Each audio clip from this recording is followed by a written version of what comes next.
Hindi ito paalala lang. Hindi rin ito paandar. Ito ay babala. Ang Anti-EPAL Directive ng Department of Interior and Local Government is clear. Ang proyekto ng gobyerno ay hindi campaign material. Kapag nilagyan mo ng pangalan mo, mukha mo, initials mo, logo mo, slogan mo, ang waiting shed, kalsada, relief goods o tarpaulin, hindi ka proud public servant. EPAL ka. Tagalogin natin. Hindi mo pera yan. Pera ng bayan yan.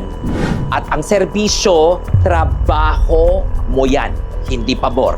Kaya, bakit mahalaga ito? Kasi every TARP na may mukha mo is name recalled na binayaran ng taong bayan.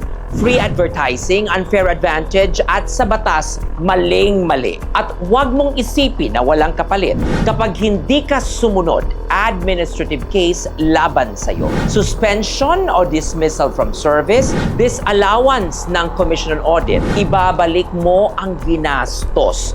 At kung election period, possible election offense. Hindi cute ang EPAL, hindi rin harmless. Roads don't vote for you. Relief goods are not thank you cards. At ang mukha mo, walang lugar sa proyekto ng bayan.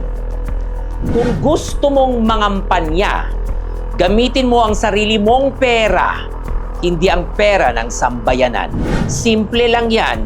Hindi EPAL ang batas. Ikaw ang EPAL kapag sinuway mo.